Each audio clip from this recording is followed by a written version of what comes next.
Trump గుండెల్లో భారత్ గుబులు. ఎందుకో తెలుసా? అమెరికా అధ్యక్షుడు డొనాల్డ్ ట్రంప్ సిలికాన్ వ్యాలీ ఉద్యోగాలలో భారతీయులను నియమించొద్దని అమెరికా దిగ్గజ ఐటీ కంపెనీలను ఆదేశించారు. వాషింగ్టన్లో జరిగిన ఏఐ సమ్మిట్కు హాజరైన పలు అమెరికా టెక్ కంపెనీలను ఉద్దేశిస్తూ చేసిన ప్రసంగంలో ట్రంప్ ఈ హెచ్చరికలు చేశారు. అయితే ట్రంప్ హెచ్చరిక ఆచరణలోకి వస్తే సిలికాన్ వ్యాలీకి తాళం పడుతుందని అమెరికా ఐటీ రంగ నిపుణులు విశ్లేషిస్తున్నారు. ఈ సందర్భంగా అమెరికా ఐటీ రంగ నిపుణులు అమెరికా మాజీ అధ్యక్షులొకరు అమెరికాకు పెనుముప్పు ఉగ్రవాదుల నుంచో శత్రు దేశాల నుంచో కాదు, భారతదేశం నుంచి, భారతీయ మేధో సంపద నుంచే పొంచి ఉందని ఎప్పుడో అన్న మాటలు గుర్తు చేసుకుంటున్నారు. That a former president of the United States singles you out as America's greatest threat, not terrorists, not hostile nations, you. This week, Donald Trump issued a strong directive to Silicon Valley's titans: stop hiring Indians, not quietly through policy, not buried in immigration reforms, publicly, directly, unapologetically. Why?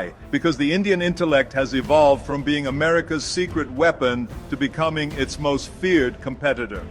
ఇప్పుడు America ప్రస్తుత అధ్యక్షుడు Donald Trump భారతీయులను ఉద్యోగాల్లోకి తీసుకోరాదని silicon valley దిగ్గజ IT కంపెనీలను ఆదేశించడంతో మాజీ అధ్యక్షుడు చెప్పిన జోస్యాన్ని Trump నిజం చేశారని అంటున్నారు. ట్రంప్ ఏదో విధాన నిర్ణయాల మాటను కాకుండా నేరుగా వాషింగ్టన్లో జరిగిన ఏఐ సమ్మిట్ వేదిక నుంచి చేయడంతో, తమ ఆదేశాలను వినిపించడంతో ఇప్పుడు ట్రంప్ ఎందుకు ఈ ఆదేశాలు ఇచ్చారు అనేది అటు అమెరికాలో ఇటు మన దేశంలోనూ చర్చకొస్తోంది.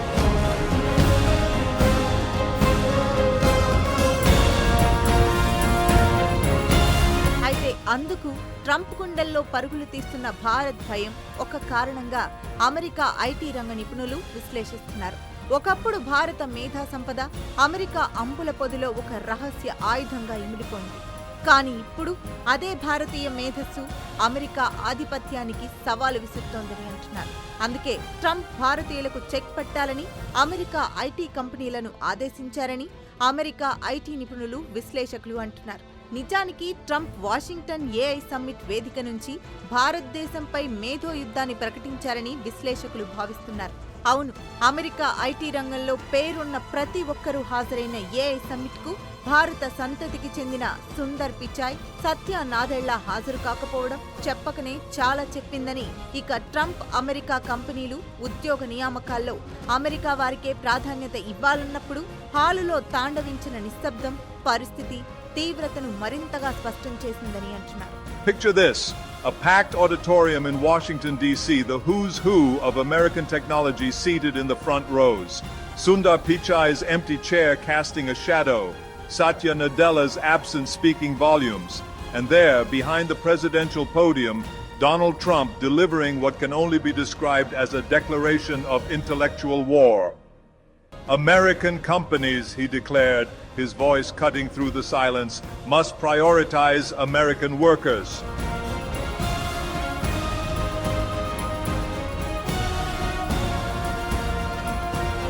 నిజానికి ట్రంప్ విదేశీయులను ఉద్యోగాల్లోకి తీసుకోవద్దనే అన్నారు. అయినా ట్రంప్ ఎవరిని ఉద్దేశించి విదేశీయులు అనే పదాన్ని ప్రయోగించారో అక్కడున్న అందరికీ అర్థమైంది. చైనా, యూరోపియన్ యూనియన్, కెనడా గురించి అంటిముట్టనట్లుగా ట్రంప్ ప్రస్తావించినా ఆయన టార్గెట్ చేసింది మాత్రం అమెరికా భారతీయ మేధో శక్తిని, మేధో సంపదను, భారతీయులనే అంటున్నారు. అయితే ట్రంప్ నోరు తెరిచి చెప్పకపోయినా అక్కడ ఉన్న ప్రతి ఒక్కరికి అర్థమైన విషయం ఒకటుంది. అదేంటంటే భారతీయ మేధస్సు లేకుండా సిలికాన్ వ్యాలీ కార్యకలాపాలు స్తంభించిపోతాయి. Stop the endless hiring of foreign nationals. Stop building your futures in Bangalore while abandoning Detroit. The room didn't just go quiet, it went cold, because everyone knew what he really meant. This wasn't about all foreigners. The Chinese weren't mentioned, the Europeans got a pass, the Canadians weren't even a footnote. This was about one nationality, one talent pool, one intellectual force that has quietly, methodically, and brilliantly infiltrated every corner of American technological supremacy: Indians.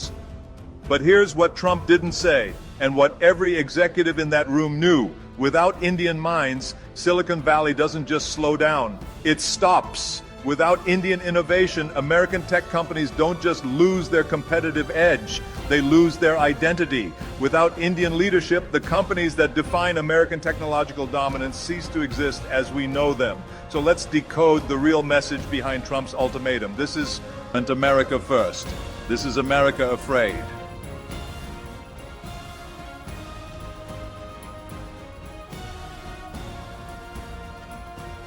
ఇక క్లుప్తంగా చెప్పాలంటే silicon వ్యాలీకి తాళాలు పడతాయి. భారతీయుల నూతన ఆవిష్కరణలు లేకుండా America కంపెనీల ఆధిపత్యం మాత్రమే కాదు, అమెరికా కంపెనీల గుర్తింపు కూడా నిలబడదని అమెరికా సాంకేతిక ఐటీ రంగ నిపుణులు, వ్యాఖ్యాతలు విశ్లేషిస్తున్నారు.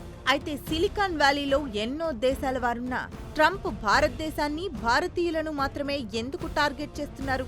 ఇప్పుడు ప్రపంచవ్యాప్తంగా ఐటీ బోర్డు రూమ్స్ లో ఇదే చర్చ జరుగుతోంది. నిజానికి అమెరికా జనాభాలో భ్రత్యులు కేవలం 1% మంది మాత్రమే ఉన్నారు. నిజానికి ఆ దేశ జనాభాలో భారతీయులు ఎంతమంది ఉన్నారు అనేది అసలు ప్రశ్నే కాదు. ట్రంప్ను వేటాడుతున్న అసలు సమస్య అమెరికా ఫస్ట్, అమెరికా ప్రైడ్ నినాదానికి గుచ్చుకుంటున్న ముళ్ళు ట్రంప్ని బాధిస్తున్నాయంటున్నారు. ఒకప్పుడు సిలికాన్ వ్యాలీలో ఉద్యోగం భారతీయ యువత స్వప్నం. కానీ ఈ రోజున భారతదేశంలో సిలికాన్ వ్యాలీల నిర్మాణం ఇండియన్ అమెరికన్స్ కంటున్న స్వప్నం. అదొకటైతే భారతీయులు కేవలం అమెరికన్ కంపెనీల్లో ఉద్యోగం చేయడం మాత్రం కాదు, కంపెనీలను నడుపుతున్నారు. విదేశీ ఎంటర్ప్రీనియర్స్ లో 36% మంది భారతీయులే ఉన్నారు. అలాగే H1B వీసాల్లో 72% భారతీయులే పొందుతున్నారు. $1 బిలియన్ స్టార్టప్స్ లో 25% భారతీయ ఎంటర్ప్రీనియర్స్ చేతిలో ఉన్నాయి. Let's ask the uncomfortable question that's echoing through every boardroom from Cupertino to Seattle. Why Indians? Out of all the global talent pools flooding into Silicon Valley, why did Trump specifically target the one nationality that has consistently outperformed, out-innovated, and outled every other group in tech? The answer is as simple as it is stunning. Indians don't just work in American tech, they run it. Look at the numbers that keep Trump's strategists awake at night. Indians constitute just 1% of the U.S. population, yet they represent over 36% of all high-skill immigrant entrepreneurs. They hold 72% of all H-1B visas. They founded more than 25% of billion-dollar startups.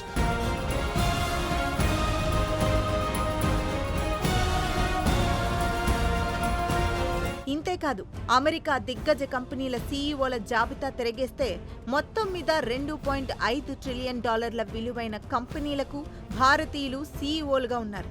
Google Pichai నుంచి Microsoft Satya Nadella వరకు భారతీయ సీఈఓలు విప్లవాత్మక విజయాలతో ముందుకు దూసుకుపోతున్నారు. అలాగే భారతీయులు కేవలం America కంపెనీల కొలువుల్లో చేరడం కాదు, కొలువులు సృష్టిస్తున్నారు. గత 2 దశాబ్దాలలో సాంకేతిక ఐటీ రంగాల్లో అమెరికా సాధించిన ప్రతి విజయం వెనుక భారతీయ ముద్రలున్నాయి. అమెరికా సాధించిన విప్లవాత్మక ప్రగతిలో భారతీయుల పాత్ర లేని విజయం లేదంటే అతిశయోక్తి కాదు. నిజానికి భారతీయ మేధో వలసలు అమెరికాను అందలమెక్కించాయి. అయితే ఇప్పుడు పరిస్థితి వేగంగా మారుతోంది. భారతీయ యువత ముందులా సిలికాన్ వ్యాలీ మత్తులో కూరుకుపోవడం లేదు. స్వదేశానికి తిరిగొచ్చి భారతదేశంలో సిలికాన్ వ్యాలీలను నిర్మిస్తున్నారు.